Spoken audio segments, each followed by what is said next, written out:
Very very good evening all my friends. I Rohit Keshwania, मैं अपने YouTube channel पर आप सभी का हार्दिक स्वागत करता हूं। तो आप यहां पर देख रहे होंगे, आज हम यहां पर चर्चा करेंगे breathing and exchange of gases के अंदर मैकेनिज्म ऑफ ब्रीदिंग, मतलब ब्रीदिंग प्रोसेस किस प्रकार से होता है और उससे रिलेटेड जितने भी एमसीक्यूज हैं सारे के सारे आज हम क्या करेंगे, यहाँ पर प्रैक्टिस करेंगे।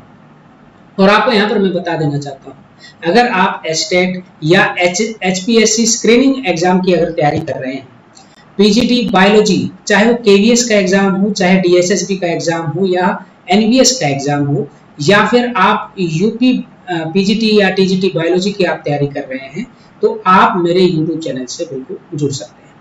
आपको बिल्कुल फ्री ऑफ कॉस्ट सारा का सारा जो बायोलॉजी का जो कंटेंट है विद एमसीक्यूज आप लोगों को प्रोवाइड किया जाएगा। तो आज हम यहाँ पर बेसिकली हम चर्चा करने जा रहे हैं मैकेनिज्म ऑफ ब्रीदिंग और उससे रिलेटेड एमसीक्यू प्रैक्टिस। तो चलिए बिना देर के हम स्टार्ट करते हैं आज अपना लेक्चर। तो उसमें मैं आपको यहाँ पर बताऊंगा, सबसे पहले आपको यहाँ पर दिखाई दे रहा होगा मैकेनिज्म ऑफ ब्रीदिंग, जिसमें हम यहाँ पर इंस्पायरेशन एंड एक्सपायरेशन के बारे में क्या करेंगे, यहाँ पर चर्चा करेंगे। एक मिनट दीजिए मुझे, एक मिनट, ठीक है, ओके। देखिए, मैकेनिज्म ऑफ ब्रीदिंग में सबसे पहले इंस्पायरेशन और एक्सपायरेशन की हम यहाँ पर चर्चा करें। तो इंस्पायरेशन के दौरान क्या होता है, देखिए, जब भी हम सांस लेते हैं, मतलब active intake of air from the atmosphere into the lungs, या आप कह सकते हैं air intake of air from atmosphere into the lungs is called as inspiration. और इंस्पायरेशन के दौरान देखिए क्या क्या होता है। सबसे पहला, हम जब भी हम सांस लेंगे तो जो हमारा डायफ्राम होता है, जो लंग्स के जस्ट नीचे होता है, ऐसे राउंड शेप का होता है, वो बिल्कुल फ्लैट हो जाता है। तो इसका मतलब क्या हुआ कि ड्यूरिंग दिस जो डायफ्राम है वो क्या करेगा, कॉन्ट्रैक्ट करेगा, फ्लैटन हो जाएगा। Increase in the thoracic volume. अब पूछा जाएगा ऐसा क्यों, तो आप कहेंगे वर्टिकल थोरेसिक वॉल्यूम क्या हो जाता है, बढ़ जाता है, जिसके कारण डायफ्राम क्या कर रहा है, बिल्कुल फ्लैट हो रहा है। एंटीरियर पोस्टीरियर एक्सिस पे क्या होता है, यहाँ पर ये कॉन्टैक्ट करता है। वहीं इसके अलावा आप देखेंगे जो साइड में लंग्स के ऊपर क्या होता है, रिब केज होता है, वहां पर एक्सटर्नल इंटरकोस्टल मसल्स होती हैं। एक्सटर्नल इंटरकोस्टल मसल्स होती हैं जो कि रिब्स के बीच में पाई जाती है। Muscles found between the ribs, उसके बीच में पाई जाती है एक्सटर्नल इंटरकोस्टल मसल्स। ये क्या करती है, रिब्स और स्टर्नम को ना एक प्रकार से अगर देखा जाए तो लिफ्ट अप करने का काम करती है। और ये होता कब है, जब थोरेसिक वॉल्यूम बढ़ता है। इन द डोर्सोवेंट्रल एक्सिस, डोर्सोवेंट्रल एक्सिस पर क्या है, आपको ऐसा देखने को मिलेगा। तो दो चीजें आपको, तीन चीजें आपको यहाँ पर पता चली। ड्यूरिंग इंस्पायरेशन एक्टिव इनटेक होता है एयर का from atmosphere into the lungs. यहाँ डायफ्राम क्या होते हैं, कॉन्ट्रैक्ट होते हैं। जब डायफ्राम कॉन्ट्रैक्ट होगा तो इसका मतलब कौन से एक्सिस पे, एंटीरो पोस्टीरियर एक्सिस पे कॉन्ट्रैक्ट होगा। तीसरा आपको याद रखना है, एक्सटर्नल इंटरकोस्टल जो मसल्स हैं, जो रिब्स के बीच में पाई जाती हैं, रिब्स और स्टर्नम के बीच में पाई जाती हैं, तो वो भी क्या होती है, वहां पर कॉन्ट्रैक्ट करती है। और याद रखिएगा डोर्सोवेंट्रल एक्सिस पे करती है, ठीक है। ये चीजें आपको याद रखनी। इसके अलावा आपको मैं बता दूं कि जैसे जैसे थोरेसिक वॉल्यूम बढ़ता है, मतलब लंग्स का वॉल्यूम जैसे जैसे बढ़ेगा, वैसे वैसे थोरेसिक जो प्रेशर है वो रिड्यूस होता चला जाता है। इसलिए हमारे जो लंग्स हैं वो क्या हो जाते हैं, एक्सपेंड हो जाते हैं। तो पल्मोनरी वॉल्यूम जैसे बढ़ेगा उस दौरान इंट्रा पल्मोनरी प्रेशर, इंट्रा मतलब अंदर, मतलब लंग्स के अंदर जो प्रेशर है वो डिक्रीज हो जाएगा। वो भी कितना डिक्रीज होगा, less than the atmospheric pressure. तो इसलिए जो एयर है ना वो क्या करती है, मूव करती है इनटू द लंग्स। तो यहाँ दो डायग्राम आपको दिखाई देते होंगे, इंस्पायरेशन और एक्सपायरेशन। ड्यूरिंग इंस्पायरेशन देखिए एयर एंटर द लंग्स, तो देखिए यहाँ पर क्या होगा, डायफ्राम हमारा सबसे पहले कॉन्ट्रैक्ट करेगा। दूसरा आपको क्या याद रखना है, ये रिब केज है। इन रिब केज कहने का मतलब रिब्स और स्टर्नम के बीच में क्या होता है, एक्सटर्नल इंटरकोस्टल मसल्स होती हैं, वो क्या करती हैं, यहाँ कॉन्टैक्ट होती है। ये चीज याद रखिएगा। क्या है, थोरेसिक कैविटी का इंक्रीज हो रहा है। ये तीन चीजें क्या है आपको याद रखनी। और एक्सपायरेशन की अगर मैं बात करता हूँ तो यहाँ जो डायफ्राम है वो वापस क्या हो जाता है, रिलैक्स हो जाता है, डोम शेप में क्या हो जाता है, ये कवर हो जाता है। इसके अलावा रिब्स और स्टर्नम वापस अपनी ओरिजिनल पोजीशन पर क्या है, आ जाता है। और जो है या मैं कहूँ लंग्स का, वो क्या होता है, डिक्रीज। ये एक्सपायरेशन के दौरान क्या है आपको देखने को मिलेगा। ये इतना आपको याद रखना है। इसके अलावा थोड़ा सा पॉइंट वाइज अगर हम देख लें तो इस पॉइंट वाइज में देखेंगे तो एक्सपायरेशन की अगर मैं बात करूं तो यहाँ पर क्या होता है, passive expelling of air from the lungs. याद रखिएगा, जब हम सांस ले रहे हैं उस दौरान एक्टिव क्या होती है, इनटेक ऑफ एयर आपको देखने को मिलती है from the atmosphere into the lungs. और वहीं जब लंग से वापस एयर में मूव कर रही है ना, expelling of air from the lungs, तो वो पैसिवली कर। और इस दौरान हमारी इंटरकोस्टल मसल्स और डायफ्राम रिलैक्स हो जाती है। क्यों? क्योंकि यहाँ पर जो थोरेसिक वॉल्यूम है वो डिक्रीज हो जाता है, पल्मोनरी वॉल्यूम डिक्रीज हो जाता है, इसलिए जो एयर है वो क्या होती है, लंग्स से बाहर एटमॉस्फेयर के अंदर, लंग से जो है एटमॉस्फेयर में एयर क्या करती है, मूव करती है। जब बहुत तेजी से सांस छोड़ते हैं, मतलब ड्यूरिंग फोर्सफुल एक्सपायरेशन, जैसे रामदेव जी को देखा होगा, लगातार क्या है, कपालभाति करते रहते हैं, तो फोर्सफुली क्या करते हैं, वो सांस छोड़ते हैं। तो फोर्सफुली एक्सपायरेशन के दौरान क्या है, आपको क्या देखने को मिलेगा, हमारी जो एब्डोमिनल मसल्स होती हैं, जो पेट की जो मसल्स होती है, और इसके अलावा इंटरनल इंटरकोस्टल मसल्स होती हैं, वो क्या करती है, कॉन्ट्रैक्ट, वो क्या करती हैं, कॉन्ट्रैक्ट करती हैं, और तभी जो एक्स्ट्रा जो एयर है वो भी क्या होती है, बाहर मूव करती है। ठीक है भाई, इतना आपको याद करना है। इसके अलावा यहाँ से और क्या क्वेश्चंस बन सकते हैं, मैं आपको बताता हुआ चलूं। यहाँ पर रेस्पिरेटरी वॉल्यूम और कैपेसिटी से क्या है, क्वेश्चन पूछा जाता है। और चाहे आप किसी की भी तैयारी कर रहे हैं, यहाँ से 100% है, एक क्वेश्चन तो हमेशा पूछा ही जाता है। अभी देखिए, सबसे पहले आप देखेंगे यहाँ पर रेस्पिरेटरी वॉल्यूम एंड कैपेसिटीज की अगर हम बात करें तो सबसे पहला है टाइडल वॉल्यूम। टाइडल वॉल्यूम क्या होता है, जो हम नॉर्मल गति से सांस लेते हैं और छोड़ते हैं, तो उसको हम क्या कहेंगे, हम कहेंगे टाइडल वॉल्यूम। उसकी अमाउंट कितनी होती है, तो आप कहेंगे 500 मिलीलीटर, 500 मिलीलीटर। तो इसका मतलब ये हुआ कि अगर हम एक मिनट अगर लगातार ऐसे सांस ले रहे हैं, छोड़ रहे हैं, तो लगभग 6000 से 8000 ml क्या होगा, यहाँ से मूव करेगा। तो इसका मतलब 6000 से 8000 पर मिनट हम क्या करते हैं, यहाँ पर रेस्पायर, नॉर्मल रेस्पिरेशन के दौरान टाइडल वॉल्यूम क्या है, आपको यहाँ देखने को मिलेगा। टाइडल वॉल्यूम की कैपेसिटी कितनी याद रखनी है, 500 ml। इसके अलावा आता है इंस्पायरेटरी रिजर्व वॉल्यूम, या फिर कॉम्प्लीमेंटल एयर के नाम से हम इसको जानते हैं। ये एडिशनल वॉल्यूम होता है एयर का, can inspire by forceful inspiration. कई बार हम क्या करते हैं, सांस लेकर रोक लेते हैं ना, एक बार जैसे लंबा सांस लिया और अंदर रोक लिया हम, तो कितनी कैपेसिटी है कि हम उसको रोक सकते हैं, कैपेसिटी है वो लगभग 2500 से लेकर 3000 ml तक की कैपेसिटी है। तो इसका मतलब 2500 से लेकर 3000 ml हम एयर क्या करते हैं, अंदर इंस्पायर करते हैं फोर्सफुली, और उसको क्या कर सकते हैं, रोक के थोड़ी देर के लिए रख सकते हैं, तो कहलाएगी इंस्पायरेटरी रिजर्व वॉल्यूम। और एक्सपायरेटरी रिजर्व वॉल्यूम की अगर मैं बात करता हूं, जिसको सप्लीमेंटल एयर कहा जाता है, एडिशनल वॉल्यूम होता है एयर का। 500 तो बाहर जाएगी जाएगी, लेकिन उसके अलावा भी जो एयर बाहर मूव करती है वो लगभग कितनी अमाउंट करेगी, तो याद रखिएगा 1100 ml क्या करती है, ये बाहर मूव करती है। इसके अलावा आपको एक चीज और याद रखनी है, की मैं बात करता हूं, तो लंग्स के अंदर चाहे कितनी भी एयर अंदर जाए, कितनी भी बाहर जाए, लेकिन उसके बावजूद भी लंग्स के अंदर क्या है, जो एयर है ना, एयर मौजूद रहती है।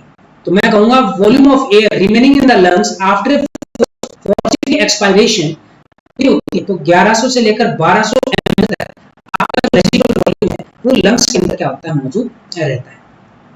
ये पॉइंट्स आपको याद रखने हैं। नॉर्मल सांस लेते हैं तो क्या बोलेंगे, टाइडल वॉल्यूम कितना है, 500 ml। मिनट की पूछ ले तो आपको बता देना 6000 से 8000 ml। इंस्पायरेटरी रिजर्व वॉल्यूम, जिसको कम्प्लीमेंटल एयर कहते हैं, ये लगभग हम कितनी सांस अंदर लेके जा सकते हैं, तो हम कहेंगे 2500 to 3000 ml तक जा सकते हैं। एक्सपायरेटरी रिजर्व वॉल्यूम या फिर सप्लीमेंटल एयर की अगर मैं बात करूं, तो यहाँ पर 1000 to 1100 ml क्या करते हैं, हम यहाँ पर रख सकते हैं। रेजिडुअल वॉल्यूम मतलब फोर्सफुली एक्सपायरेशन के बाद हमारे लंग्स में एयर जो बच जाती है वो कितनी अमाउंट बच जाती है, तो आप कहेंगे 1100 to 1200 ml तक बच जाती है। इसके अलावा आ जाता है हमारे पास यहाँ पर, आप देखें इंस्पायरेटरी कैपेसिटी। अब कैपेसिटी से रिलेटेड है, वो तो वॉल्यूम की बात थी, अब है कैपेसिटी से रिलेटेड क्वेश्चंस पूछे जाएंगे।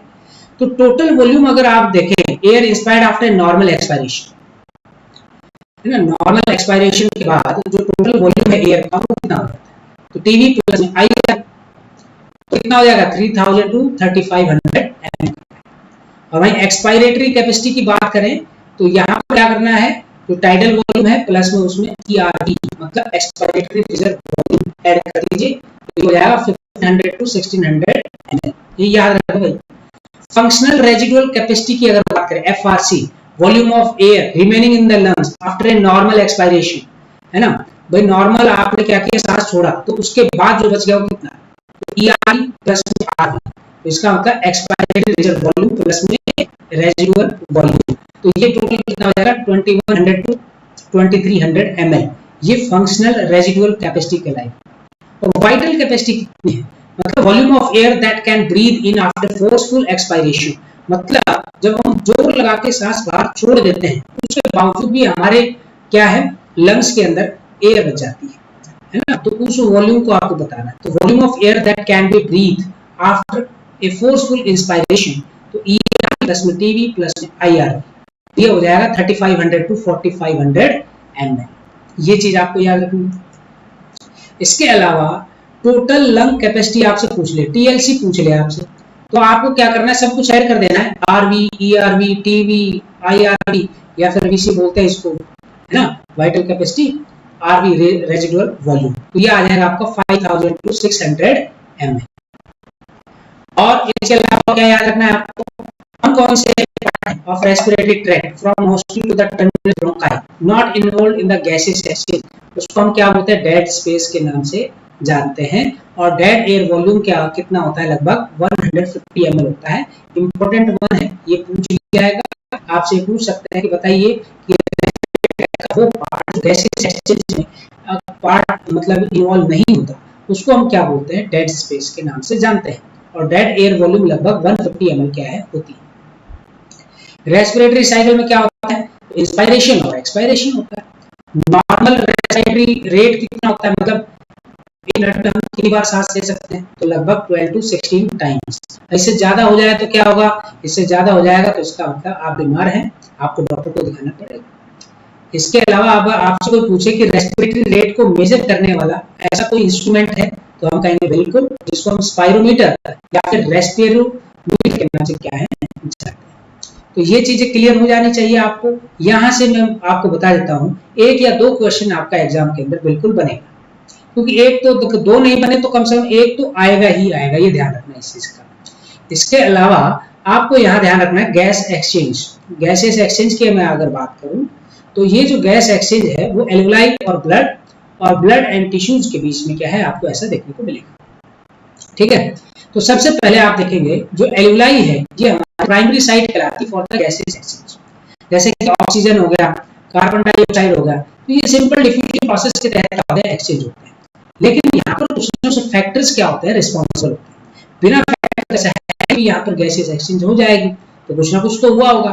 तो यहाँ देखेंगे आप सभी प्रेशर कंसंट्रेशन ग्रेडियंट, ये चार्ट दिया हुआ है नीचे, इस चार्ट को समझने की कोशिश कीजिएगा। पार्शियल प्रेशर से ऑक्सीजन का और कार्बन डाइऑक्साइड का, तो ये दोनों चीज आप देखेंगे। PO2 का मतलब पार्शियल प्रेशर ऑफ ऑक्सीजन और PCO2 का मतलब होता है partial pressure of carbon dioxide, है ना, mmHg मिलीमीटर, Hg का मतलब क्या होता है, मरकरी। ठीक है भाई।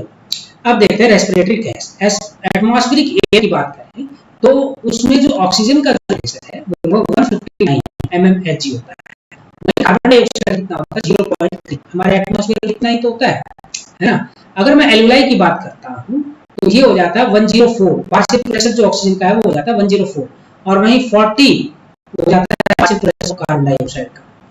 डीऑक्सीजनेटेड ब्लड में बात करें तो वहां पर देखिए यहाँ पार्शियल प्रेशर ऑक्सीजन का क्या है, कम है 40 है, और 45 किसका है, पार्शियल प्रेशर कार्बन डाइऑक्साइड का ज्यादा है। तो मतलब डीऑक्सीजनेटेड ब्लड के अंदर यहाँ कार्बन डाइऑक्साइड का जो प्रेशर है वो क्या मिलेगा, आपको ज्यादा मिलेगा, और ऑक्सीजन का प्रेशर क्या मिलेगा, आपको कम मिलेगा। वही ऑक्सीजनेटेड ब्लड की अगर मैं बात करता हूँ तो यहाँ पर दोबारा से पार्शियल प्रेशर ऑक्सीजन का क्या मिलेगा, ज्यादा, और कार्बन डाइऑक्साइड का क्या मिलेगा, कम। और टिश्यूज में बात करते हैं तो पार्शियल प्रेशर ऑफ ऑक्सीजन कम ही मिलता है वहां पर 40, और कार्बन डाइऑक्साइड कितना मिलेगा 45। तो इस चार्ट से थोड़ा सा आपको आइडिया हो गया होगा कि जब भी एयर मूव करती है तो कहां से मूव करे, from higher concentration to the lower concentration, है ना। तो अब हायर कंसंट्रेशन अगर मान लीजिए बाहर ऑक्सीजन की ज्यादा है और हमारी बॉडी में क्या है, कम, तो बाहर से अंदर जाएगी हमारी ऑक्सीजन। और हमारे अंदर जो कार्बन डाइऑक्साइड का प्रेशर क्या है, ज्यादा है, और बाहर एटमॉस्फेयर में क्या है, कम, तो इसका मतलब अंदर से बाहर जो कार्बन डाइऑक्साइड है वो क्या करेगी, मूव करेगी। तो इसको समझते हैं थोड़ा सा, यहाँ से एक आप देखेंगे, इसको समझेंगे अच्छे से। देखिए, पार्शियल प्रेशर ऑफ ऑक्सीजन की अगर मैं बात करता हूँ, एल्यूलाई के अंदर क्या होता है, ज्यादा, लगभग 104 mmHg होता है, then that in blood capillaries, और ब्लड कैपिलरीज की अगर मैं बात करूं तो वहां होता है 40 mmHg।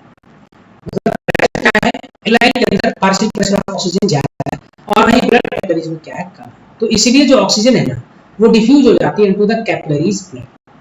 और वही पार्शियल प्रेशर जो कार्बन डाइऑक्साइड का है, डीऑक्सीनेटेड ब्लड, वो क्या ज्यादा होता है, 45 mmHg, और एल्यूलाई में कितना होता है, 40 mmHg। तो इसलिए कार्बन डाइऑक्साइड क्या होता है, डिफ्यूज हो जाती है, और वो एल्यूलाई के अंदर क्या करती है, मूव करती है। अब बात करते हैं यहाँ पर सॉल्युबिलिटी की। तो सॉल्युबिलिटी की अगर मैं बात करूँ, तो कार्बन डाइऑक्साइड की जो सॉल्युबिलिटी है वो ज्यादा है, लगभग 20 to 25 टाइम्स ज्यादा है, किससे, ऑक्सीजन से। ये क्वेश्चन पूछा जा सकता है, इंपॉर्टेंट वन है। मतलब आपसे पूछे कि सॉल्युबिलिटी, कार्बन डाइऑक्साइड की लगभग 20 to 25 टाइम्स क्या है, ज्यादा होती है ऑक्सीजन के कंपैरिजन में सॉल्युबिलिटी। तो इसलिए जो कार्बन डाइऑक्साइड का जो अमाउंट है वो डिफ्यूज हो जाता है through the diffusion method, but in difference in partial pressure is higher than that of the oxygen। तो कहने का मतलब जहाँ प्रेशर ज्यादा होगा तो ज्यादा से कम की तरफ क्या होगा, गैसेज वहां पर मूव करेंगी, और वो भी डिफ्यूजन मेम्ब्रेन के थ्रू करेंगे। अब डिफ्यूजन मेम्ब्रेन के अंदर आपको क्या क्या देखने को मिलता है, वो चीज आप यहाँ देख लीजिए। सबसे पहले आप यहाँ देखेंगे, थिकनेस देखेंगे मेम्ब्रेन की। तो डिफ्यूजन मेम्ब्रेन है ना, उसमें 3 लेयर होती है, ये वाला इंपॉर्टेंट वन है भाई, तीनों मेम्ब्रेन आपके याद रखना। सबसे पहला स्क्वैमस एपिथेलियम, एल्यूलाई में आपसे पूछ ले कि बताइए किस टाइप की टिश्यू पाई जाती है, तो स्क्वैमस एपिथेलियम टिश्यू पाई जाती है, जो डिफ्यूजन में अपना योगदान देती है। दूसरा है एंडोथेलियम ऑफ एल्यूलर कैपिलरीज। एल्यूलर कैपिलरीज के अंदर क्या होती है, एंडोथेलियम क्या है, आपको लेयर देखने को मिलेगी। इसके अलावा बेसमेंट सब्सटेंस आपको देखने को मिलेगा इन दोनों के बीच। और ये क्या करती है, ये गैसेस एक्सचेंज कराने में क्या करती है, हेल्प करती है। तो टोटल थिकनेस से अगर बात करें तो 0.5 माइक्रोमीटर आपको देखने को मिलेगा, जहां से इजीली गैसेस क्या होते हैं, एक्सचेंज होती है। अब सरफेस एरिया की अगर मैं बात करूं, तो एल्यूलाई, pressure of एल्यूलाई increases the surface area. भाई एल्यूलाई जहां पर मौजूद होगी तो इसका मतलब सरफेस एरिया वहां पर बढ़ेगा, और जब सरफेस एरिया बढ़ेगा तो ज्यादा से ज्यादा गैसेस क्या होंगी, वहां पर एक्सचेंज आपको देखने को मिलेगी। इस डायग्राम से थोड़ा सा आपको यहाँ पर क्लियर हो जाएगा। तो ये देखिएगा, ये जो एल्यूलाई है, एल्यूलाई जो आप नजर आ रहा है, इसकी जो मेम्ब्रेन है, इसको हम क्या बोलते हैं, squamous epithelium tissue, squamous epithelium tissue. और आरबीसी की अगर हम बात करें, सॉरी आरबीसी बोल रहा हूँ, यहाँ ब्लड वेसल्स की अगर मैं बात करता हूँ, या ब्लड कैपिलरीज की बात करता हूँ, तो इसकी मेम्ब्रेन क्या कहलाएगी, एंडोथेलियम। क्या बोलेंगे, एंडोथेलियम इसको जाता है। और इसके बीच में क्या होती है, बेस, इसी को हम बोलते हैं कौन सी मेम्ब्रेन, तो डिफ्यूजिंग मेम्ब्रेन के नाम से जानते हैं, जहां से गैसेस क्या होती है, एक्सचेंज होती है। यहाँ से देखिए, बाहर से ऑक्सीजन क्या होगा, यहाँ आएगा, और यहाँ से कार्बन डाइऑक्साइड कहाँ जाएगा, ये इधर की तरफ मूव करेगा। आपको मैं बता दूं,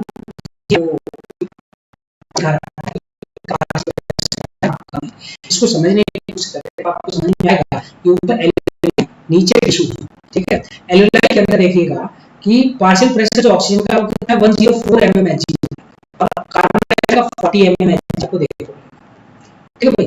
यहाँ से जो वो कहा जाएगा, pulmonary went through oxygenated blood जाता है, फिर ये जाएगा कहाँ पर, टिश्यू में। तो टिश्यू में जाएगा तो इससे पहले आपको देखना है कि ऑक्सीजनेटेड जो ब्लड जो कैरी करके ले जाएगी, तो उसमें जो पार्शियल प्रेशर ऑक्सीजन का कितना 95 mmHg हो जाता है, और कार्बन डाइऑक्साइड का कितना होता है, सेम रहता है 40 mmHg। यहाँ गैसेज एक्सचेंज हो जाती है, क्यों, क्योंकि टिश्यूज की अगर मैं बात करूं तो यहाँ पार्शियल प्रेशर ऑक्सीजन का कम रहता है 40 mmHg, और वहीं पार्शियल प्रेशर कार्बन डाइऑक्साइड का क्या रहता है, 45 mmHg। तो इसका मतलब यहाँ पर जो ऑक्सीजन है वो टिश्यूज के अंदर चली जाएगी, और टिश्यूज से कार्बन डाइऑक्साइड कहाँ जाएगी, हमारी ब्लड में। अब ये जो डीऑक्सीनेटेड ब्लड को कैरी कर रही है सिस्टमैटिक फेज, ये ब्लड को लेकर जाएंगे कहाँ पर, हार्ट, और हार्ट से फिर वापस कहाँ जाएंगे, हमारे लंग्स में। जब लंग्स में जाएंगे तो इसका मतलब लंग्स में क्या होंगी, एल्यूलाई होंगी, और वहां पर गैसेज एक्सचेंज क्या है, आपको देखने को मिलेगा। तो ये इस तरीके से क्या है, जो मैकेनिज्म है एक्सचेंज ऑफ गैसेज का, वो आपको यहाँ पर क्या है, याद करना है। तो आपसे कोई पूछ ले कि बताइए कि कौन से प्रोसेस के तहत ये गैसेज एक्सचेंज करते हैं, तो आपको याद रखना है आपको याद रखना है कि सिंपल डिफ्यूजन प्रोसेस के तहत ये गैसेस क्या करते हैं, एक्सचेंज करने का काम करते हैं। तो चलिए अब हम स्टार्ट करते हैं मल्टीपल चॉइस क्वेश्चन इस इन टॉपिक्स के। और इन टॉपिक्स के जो मल्टीपल चॉइस क्वेश्चन है आपको बता देता हूँ, इंपॉर्टेंट वन है, नीट में भी पूछे गए क्वेश्चन हैं। और इसके अलावा मैं आपको एक चीज और बताने जा रहा हूँ कि अब हम एस्टेट में पूछे गए बायोलॉजी से रिलेटेड जितने भी क्वेश्चंस हैं, अब उनको हम क्या कर रहे हैं, स्टेप बाय स्टेप करें। कहने का मतलब डेली 10 क्वेश्चंस हम एस्टेट में पूछे गए क्वेश्चंस की प्रैक्टिस करेंगे और कहाँ से पूछे गए हैं, कितना कंटेंट आपको याद करना है कि वो टॉपिक आपका अच्छे से क्लियर हो जाए और आप एग्जाम के अंदर अपना अच्छा स्कोर कर पाए। ठीक है, मैं आपको बता रहा हूँ केवल एस्टेट के नहीं, एचपीएससी के भी क्वेश्चन आंसर्स मैं आपको यहाँ पर करवाऊंगा जो बायोलॉजी से रिलेटेड होंगे, जितने भी पूछे गए हैं आज तक वो सारे के सारे क्वेश्चन आपको यहाँ करवाए जाएंगे। ठीक है, केवीएस हो, एनवीएस हो, चाहे कोई भी एग्जाम हो, सबकी प्रैक्टिस कराएंगे, क्योंकि मुझे पता है कि काफी दिनों से रेगुलर वीडियोस नहीं बन पा रही हैं, किसी न किसी कारणवश से नहीं बन रही है, लेकिन अब कोशिश मेरी पूरी रहेगी कि रेगुलर वीडियोस क्या है आप लोगों को प्रोवाइड होती रहे। तो चलो बिना देर के हम स्टार्ट करते हैं आज के मल्टीपल चॉइस क्वेश्चंस। तो सबसे पहले आप यहाँ पर देखेंगे क्वेश्चन नंबर 13 आपको दिखाई दे रहा होगा। मैमल्स के अंदर अगर हम बात करें, ventilation events of the lungs are governed by muscular of lungs, intercostal muscles, diaphragm या फिर बीएमसी। मैंने आपको बताया था जब भी हम वेंटिलेशन की बात करें, movement of the lungs, inspiration के दौरान क्या होगा, चाहे एक्सपायरेशन हो चाहे इंस्पायरेशन, वहां पर इंटरकोस्टल मसल्स और डायफ्राम दोनों के अपना क्या करते हैं, इंपॉर्टेंट रोल प्ले करते हैं। क्वेश्चन नंबर 14, एक्सपायरेशन इन वूल्स, एक्सपायरेशन के दौरान क्या होता है, बिल्कुल सही है, पहला ही ऑप्शन करेक्ट है, relaxation of diaphragm and intercostal muscles, बिल्कुल सही है, क्योंकि यहाँ रिलैक्सेशन आपको देखो, जब कॉन्ट्रैक्शन की बात है ना तो ये कॉन्ट्रैक्शन आएगा इंस्पायरेशन के दौरान। ठीक है जी, ये चीज क्लियर हो जानी चाहिए आपको। क्वेश्चन नंबर 15 देखिए, नीट 2016 के अंदर पूछा गया क्वेश्चन, इंपॉर्टेंट वन है, आपको मैं बताता हुआ चलूं। यहाँ पर सबसे पहले lungs do not collapse, lungs कभी भी कोलैप्स नहीं करते बिटवीन ब्रीथ, जब भी हम सांस लेते हैं तो कभी कोलैप्स नहीं करते लंग्स हमारे, क्योंकि जो कुछ एयर है वो लंग्स के अंदर मौजूद है, never be expelled because, जो कभी भी बाहर नहीं आती है। ऐसा क्यों, क्या कारण है ऐसा वो बाहर नहीं आती है? तो मैं आपको बता दूं, क्या वहां नेगेटिव प्रेशर होता है लंग्स में? बिल्कुल भी नहीं। क्या वहां पर नेगेटिव इंट्राप्लूरल प्रेशर आपको देखने को मिलेगा, जो कि pulling at the lungs wall, जो लंग्स वॉल को क्या करती है, पुल करने का काम करती है। तो ये बात बिल्कुल सही है, मतलब नेगेटिव तो है प्रेशर, लेकिन नेगेटिव इंट्राप्लूरल प्रेशर क्या है आपको देखने को मिलता है वहां पर। इसके अलावा देयर इज ए पॉजिटिव नहीं होगा, पॉजिटिव नहीं होगा, प्रेशर लंग्स का है वो ज्यादा नहीं होता है एटमॉस्फेरिक प्रेशर के कंपैरिजन। तो आपका बी ऑप्शन क्या हो जाएगा यहाँ पर।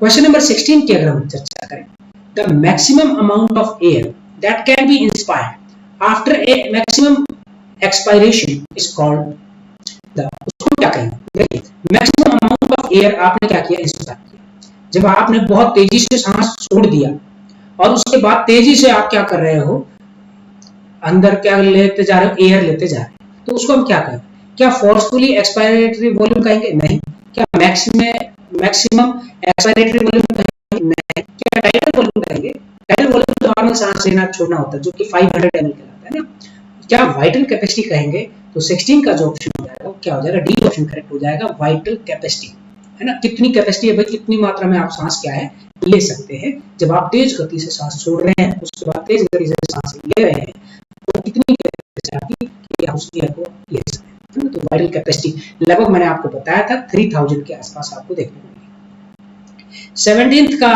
देखेंगे, the amount of air that is moved in and out of the lungs during quite normal breathing, मतलब आप नॉर्मल सांस ले रहे हैं और छोड़ रहे हैं, तो उस दौरान उस अमाउंट ऑफ एयर का जो मूव हो रहा है अंदर और बाहर है ना, तो उसको हम क्या कहेंगे, हमने अभी थोड़ी देर पहले ही डिस्कस किया, अभी मैंने आपको बताया कि जो हम नॉर्मल सांस लेकर छोड़ते हैं उसको हम टाइडल वॉल्यूम कहते हैं, इसकी अमाउंट लगभग 500 ml क्या है होती है, जो कि आपको याद रखना है। नेक्स्ट है आपके पास क्वेश्चन नंबर 18 जो नीट 2017 में पूछा गया क्वेश्चन। तो lungs are made up of air filled sacs, जो लंग्स है ना वो बने होते हैं air filled sacs, the alveoli, alveoli देखने को मिलती है जो कि सरफेस एरिया बढ़ाती, ज्यादा से ज्यादा गैसेज एक्सचेंज करने में हेल्प करती है। दे डू नॉट कोलैप्स नहीं करते जब आप बहुत तेजी से क्या करते हैं, सांस छोड़ते हैं। ऐसा क्यों? जब आप देखो, क्वेश्चन बहुत ही आसान सा पूछा गया है। पहला आपने देखा 2016 में जो क्वेश्चन पूछा गया था वो भी इसी से रिलेटेड पूछा गया था। 2017 में भी इसी से रिलेटेड क्वेश्चन क्या है आपका पूछा गया।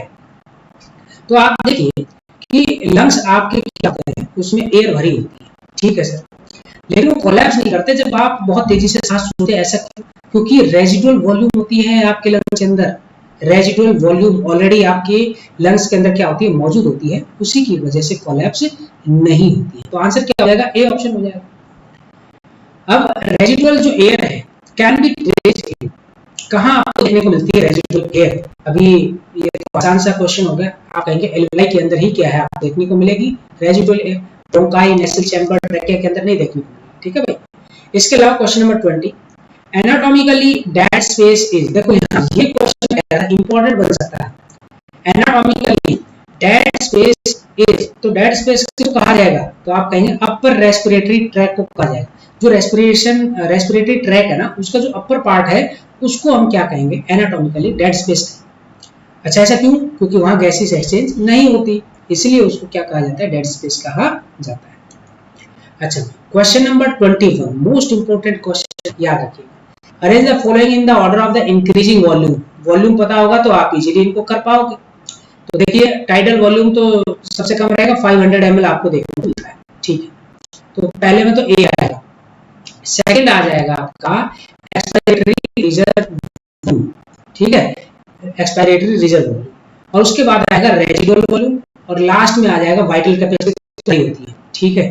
तो इसका मतलब आपका जो आंसर हो जाएगा ये है first, third, second and fourth. ये देखिए कौन सा करेक्ट हो जाएगा, और इनकी वॉल्यूम जरूर कमेंट बॉक्स में आप इन सभी की वॉल्यूम क्या है याद करके बिल्कुल लिख के बताइएगा।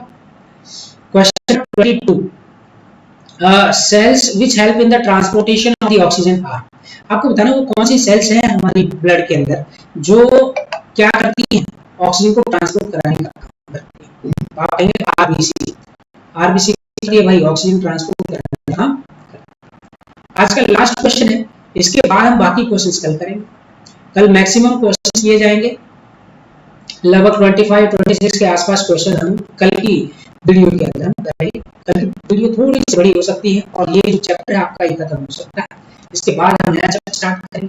और मैंने अभी थोड़ी देर पहले आपको बताया ही है कि अब हम डेली कोशिश कर रहे हैं कि डेली 10 क्वेश्चंस आपको जो आपके एग्जाम के अंदर पूछे गए हैं, कहाँ से पूछे गए हैं, कितना याद करना, वो सारा का सारा कंटेंट मैं आपको अपनी यूट्यूब वीडियोस के अंदर प्रोवाइड करूंगा, ठीक है। तो लास्ट क्वेश्चन देख लेते हैं आज का। When blood carbon dioxide level rises, जब ब्लड के अंदर कार्बन डाइऑक्साइड का जो लेवल है वो बढ़ता है तो क्या होता है? देखो, जितनी ज्यादा कार्बन डाइऑक्साइड बढ़ेगी ना तो एसिड की कंसंट्रेशन बढ़ती चली जाएगी, तो उस कंडीशन को बोलेंगे रेस्पिरेटरी एसिडोसिस में अकर। एसिडोसिस मतलब एसिड का बढ़ जाना।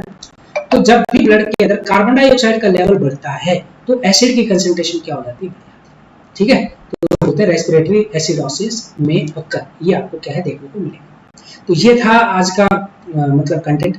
आपको अच्छा लगा हो तो लाइक, शेयर और सब्सक्राइब करना ना भूलें, और कल दोबारा से आपसे मुलाकात करेंगे।